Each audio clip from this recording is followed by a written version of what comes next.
Hey friends.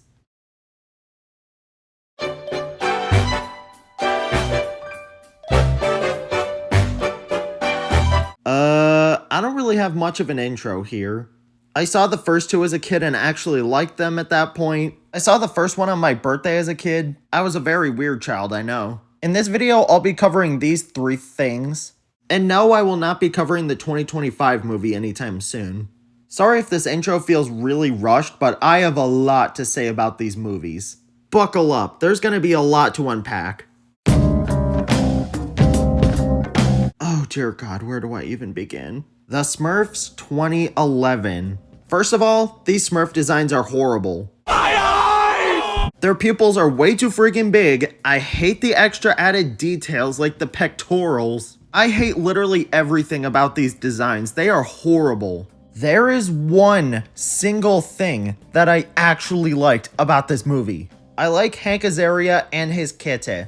Hank Azaria actually does a really good job in both the live-action Smurf movies. That is the only compliment I can give to this movie. This movie is just ass. This movie fails at so many aspects that it's so hard to just list them in order. Besides Gargamel, the performances are really nothing special. Neil Patrick Harris's performance is really stiff and weird. And I swear, half the time he just doesn't even want to be in this movie, in which I don't blame him. In the first 5 or 10 minutes, Papa Smurf has this vision and it goes absolutely nowhere in the story. If you remove this part of the film, I don't think anything would have changed at all. Despite what his name tells you, Clumsy Smurf isn't really clumsy. He's just kind of a complete idiot in this movie. Clumsiness and stupidity aren't the same thing, movie. Papa Smurf tells Clumsy not to be a dumbass and go anywhere near Gargamel's castle for Smurf berries. And then he decides to be a dumbass and go by Gargamel's castle to get Smurf berries. This is what kicks off the plot to this stupid ass movie. If Clumsy went elsewhere to get Smurf berries, then he wouldn't have led Gargamel to the village, and then the village wouldn't have been destroyed by Gargamel. And then Clumsy follows a sign that says do not go this way, but the do not part is covered by a tree branch. This dumbass somehow doesn't even notice that the other Smurfs are going the opposite way. Are you saying I'm stupid?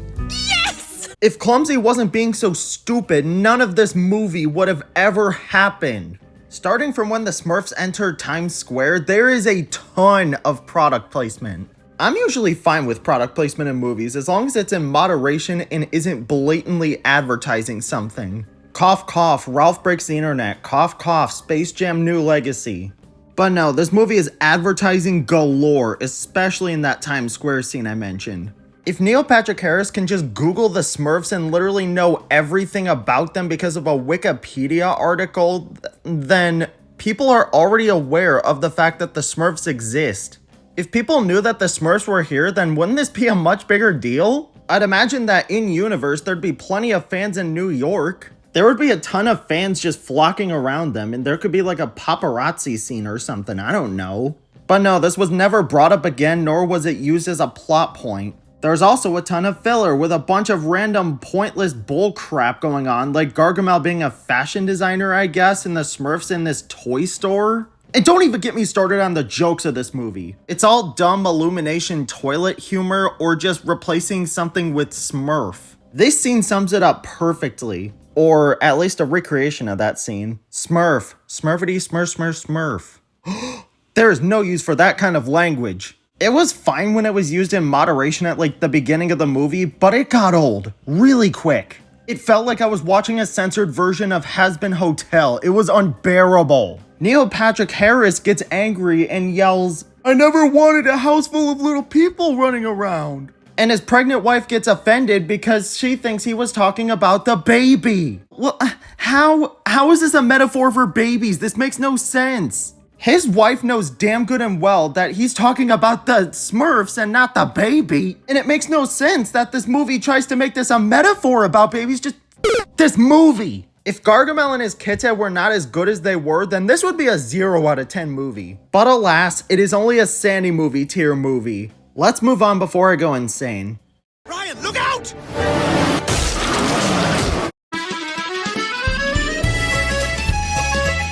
Dude, the fact that the first movie made enough money in the box office to warrant a sequel really depresses me. I'm not gonna beat around the bush. This movie is f***ing awful.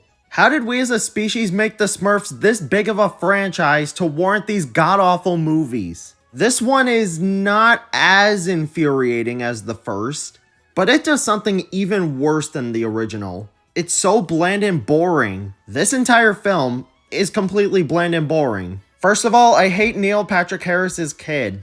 I get that he's a little kid and all, and I think this is one of his first acting roles, but he is so obnoxious and annoying. Danny always loses. Danny's flying. Oh my god, Uncle Victor. Also, Neil Patrick Harris and his wife named him Blue.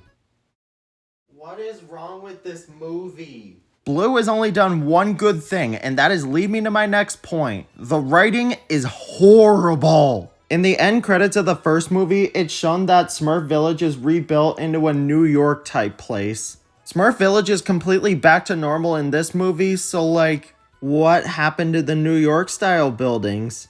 Where are they, Papa Smurf? The dialogue in Smurfs 2 is somehow even worse than in the first movie. When Victor is a duck, characters will say, "Victor, you look foul. What are you, Martin Luther Wing?" This film is really funny and well written. When Asriel lands in water, Smurfette calls him a catfish. There's also jokes about touchscreen tablets and Facebook. How do you do, fellow kids? I hate Hackus with every fiber of my being. All of his jokes suck and he's really annoying. What's even more annoying is Neil Patrick Harris's relationship with his dad, Victor. Oh no, your dad let you have a pet parrot when you were younger even though you were allergic to it, lied about why he took away the parrot, disrespected your boundaries when you didn't want a hug, and he nearly killed a kid with a peanut allergy, all of that on top of leaving for the milk when you were younger. But I think you should trust him even though he left years ago and never came back. I'm on NPH's side here. No, movie, NPH is in the right here. Victor was specifically designed to be a nuisance to the story and just serve as an obstacle as well as padding out the runtime.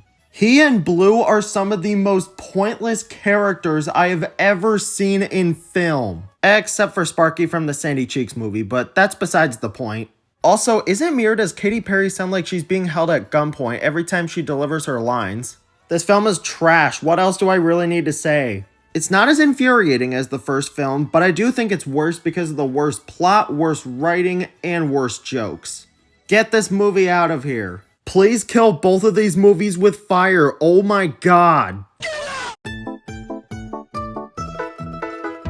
Another terrible film to add to the pile. This one isn't as bad as the previous two, but it is still really boring and generic. It's one of the most boring movies I've watched since Black Widow. But what positives do I even have for this film? It's a very pretty, well-animated movie. I like how the characters have more cartoony designs and movements, and I thought it was kind of funny that they played the child cheering sound effect from FNAF. Oh, you thought I was joking, right? No, they actually play it in the damn movie.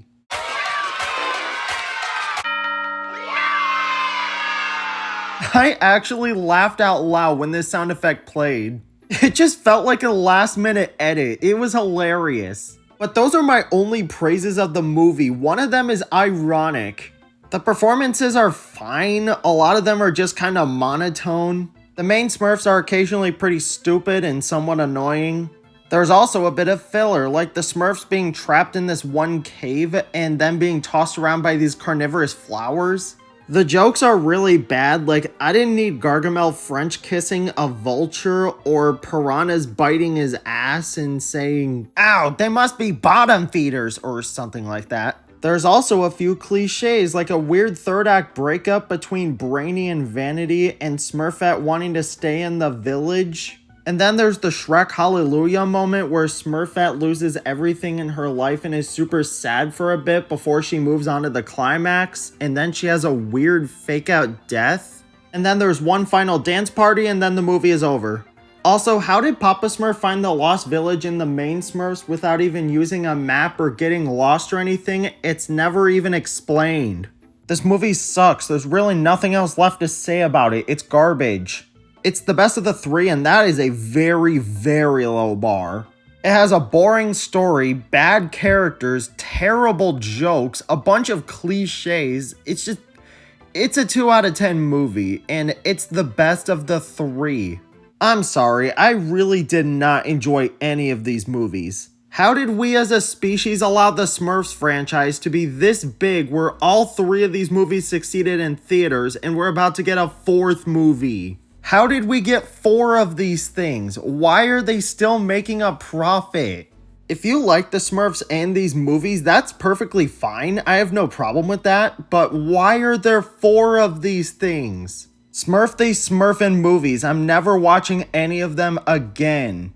It's too bad. I grew up with the first 2, and I really wish at least one of them held up, but oh well, I guess it's just a part of growing up.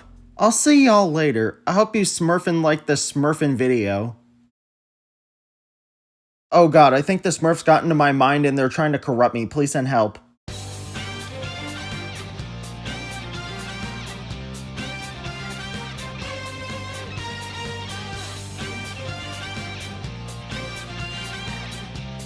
Shut the Smurf up.